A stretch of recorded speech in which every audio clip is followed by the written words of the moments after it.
Hello, happy Manifestation Monday, guys.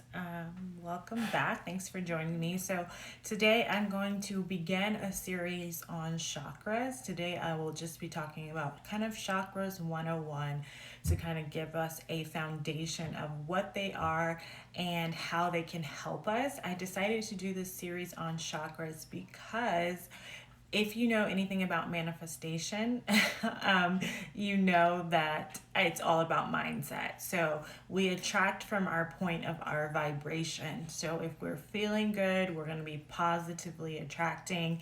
I try to stress that to my clients in Dream Life Academy and all my YouTube videos. When I'm talking, I like to really emphasize that how we feel is going to affect what comes into our lives. So that deals with our thoughts and also our behavior. So in talking about chakras are actually a really good, easy, practical way to focus on balancing yourself and your overall vibration so that you can attract the life that you want. So using chakras can be a very helpful tool to help you feel more fulfilled, to help you feel more balanced, and then in turn attract the abundance and prosperity that you're looking for in your life.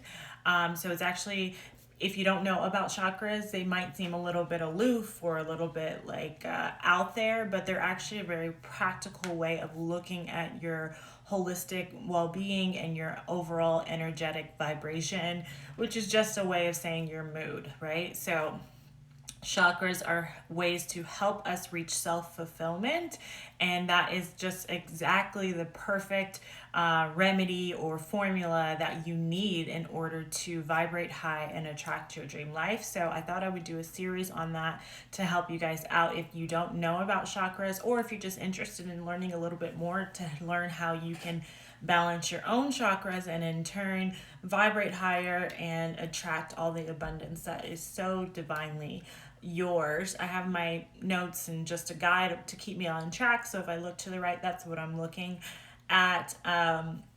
So I am a very practical person. I'm a very spiritual person, but I'm also a very practical person. I like evidence-based things.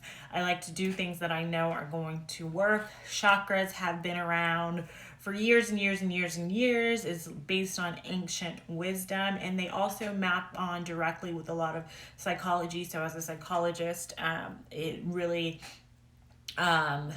folds right into the things and techniques I use from an evidence-based psychology perspective as well. So you should know, if you're a person that doesn't like a lot of foo-foo, chakras have stood the test of time and are actually really let's see, how can I phrase this? I haven't been sleeping, so my word finding is not the greatest.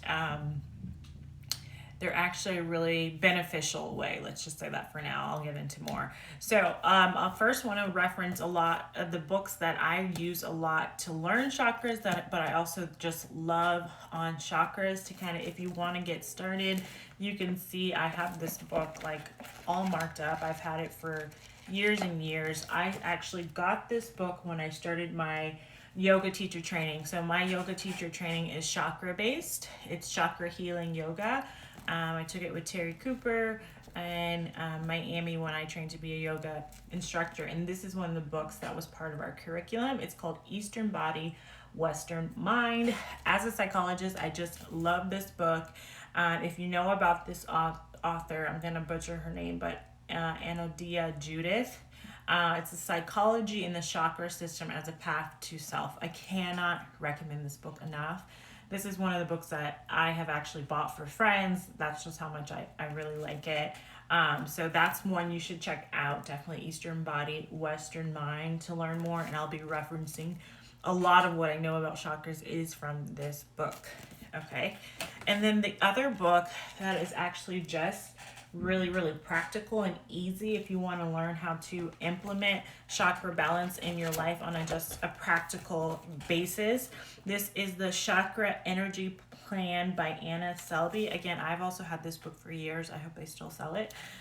It's the practical 7-step program to balance and revitalize. And there's different exercises that you can do in this book that are going to be really helpful to you. I'm going to be going over chakras in the next week, so I'll be also giving you things like tools that you can use to balance each chakra. And today I'm kind of just going over a brief overview of the chakras so you know what they are and why you should care to even balance them. So those are the two books that I recommend just to get you started. And if you have other specific questions or resources that you want to know about chakras, just DM me or write me on YouTube, and I'd be happy to give you any more resources that might be helpful as well. Okay. So I also wanted to talk about that chakras are not given the credit that they deserve. Like I said, they're ancient wisdom, and you can see a lot of the chakra system and philosophy in so many different types of psychology. However, unfortunately, they are not given the credit that they deserve. So if you hear things as I'm going over chakras and you're like, oh, that sounds like Maslow's hierarchy of needs, for instance, just know that chakras came first.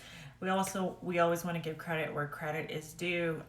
So just know that.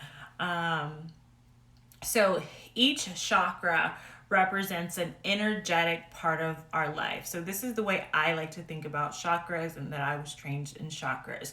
So it's not a religious thing for me. It's just very much like almost metaphoric, but in an energetic force field that we can work on both physically and mentally to align and feel better, feel happier, live more fulfilling lives, because it's all about self-fulfillment. So there are 7 chakras. Each one has a different color that it is represented by, and it is also represented by a different part of our body. And you'll see as we go through chakras how those metaphors work. The body parts of us align with the actual chakras, as well as the colors. And so each one represents a different energetic force in our life. And so the goal is to not be too excessive in that energy for each chakra or not be too deficient. We want to be balanced. So that's where the term balance your chakras come from. You don't want to be giving too much energy in any one area of your life. And you also don't want to be deficient, like not having enough of that energy. And so the 7 chakra kind of like speaks to like 7 different energy stations or categories in our lives that would serve you well to balance out, okay?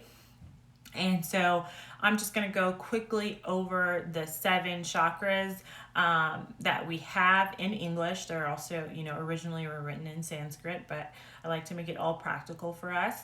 And then in the following weeks, I'm going to go a little bit deeper into each one, talking about how we can balance each one in the next coming weeks, and any exercises that you can do to balance them, how to know if you have too much energy in that chakra or if you don't have enough. So I'll dive deeper, but today I just kind of want to go in an overview.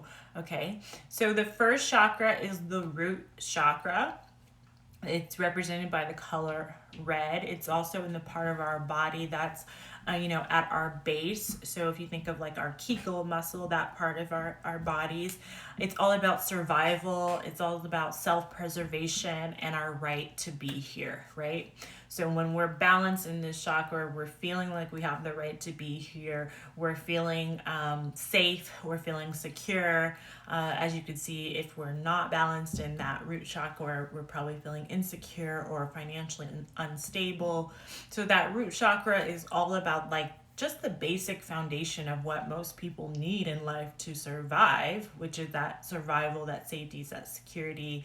It's all about family. It's all about finances. It's all about feeling really like you have the right to be here and feeling secure in that right to be here. Okay, so that's what the root chakra is about. It's very basic. It's very primal. It's that foundation that we all need before we can move to fulfilling any of the other chakras. Okay, and that doesn't mean you have to have a perfect family or a perfect finances in order to balance this chakra, right? I'll go on to talking about how you can balance this chakra even in light of life's challenges or life situations that may make it difficult, and how you can move through even experiences of, if you are just trying to survive, right?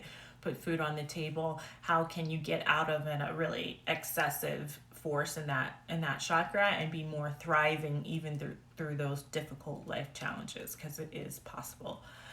The second chakra is our sacral chakra.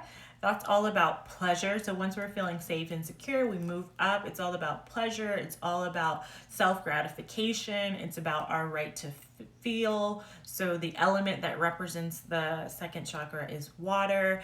And it's all about, feelings and emotions and feeling satisfied, feeling gratified. Your right to feel pleasure. It's it moves up into our hips is the area, so you could see that fluidity, like water, that ability for our emotions to flow. And when it's balanced, you're going to feel like emotional equilibrium, that ability to tap into your emotions without letting them overwhelm you, which is key. And also being able to allow yourself to feel pleasure in life. So it's not just about surviving in life. Now you're moving into experiencing life with happiness, with joy, with excitement, those types of things. Okay, so that's our sacral chakra. The third chakra is our solar plexus chakra. That's in our abdomen, which is really symbolic because our abdomen is kind of the force that kind of moves us. And the solar plexus chakra is all about self-will. It's all about, your strength and your power to decide. It's kind of that ego strength. What else did I want to? It's about defining yourself as a person and that will to act. So this is a chakra that I've always been very excessive in because I do have a strong self-will. My daughter is the same way. So my work is to balance that as well, to not be overly excessive, to be balanced. If you are deficient in this chakra, you're going to be feeling like a poor self-will, self-doubt, maybe low self-esteem, those types of things. So this is a chakra that if you're working to balance, it's going to help you feel more self-confident in yourself and really believe in your right to take action towards what it is that you want and move accordingly. So that's why it's at our core, because it's kind of like what moves us, what stabilizes us in that way.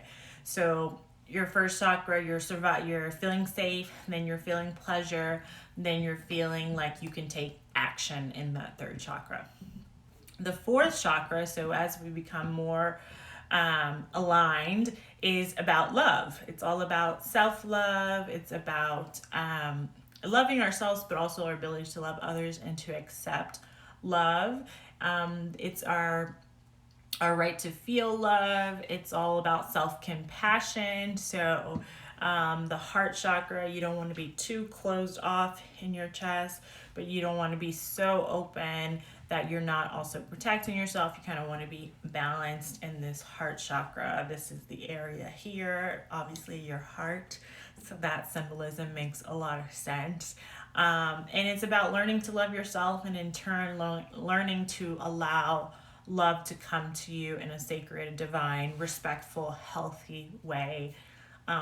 You can work on boundaries in this stage. It's all those things that are going to help you feel more self-compassionate. So working on that inner critic, those types of things.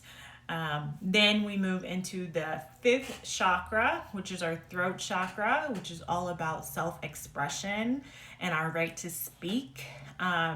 This one is important to balance for once you start, loving yourself, believing in your will, you're feeling safe, you're feeling pleasure.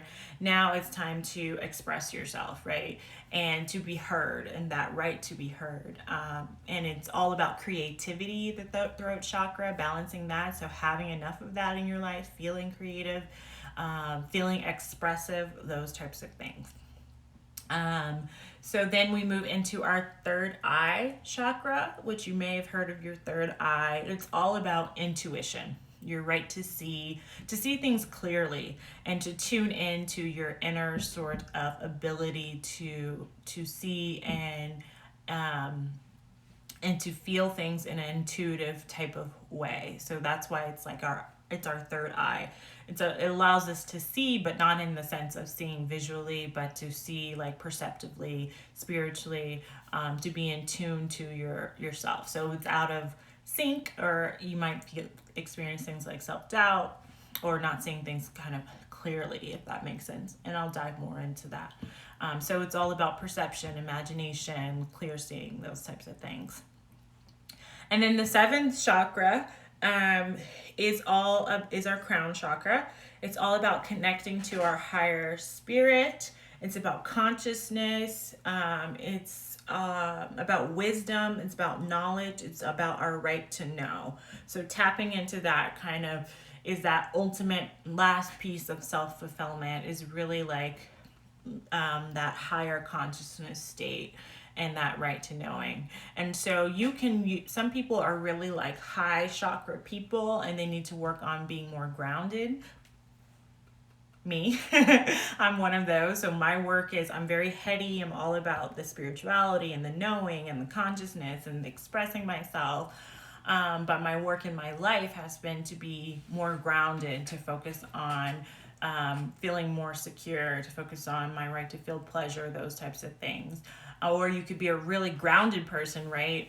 You might be excessive in your root chakra. You're more about realism, being safe, making the right decisions, those types of things. And you may need to work to take more risks, to tune more into your higher chakras and those parts of yourself to achieve balance. So in the coming weeks, we will go through each chakra, and I'll slow down a little bit, give you guys some tips on how to balance each chakra, how to know if you're excessive or if you are deficient in each chakra, and then what to do for each of those.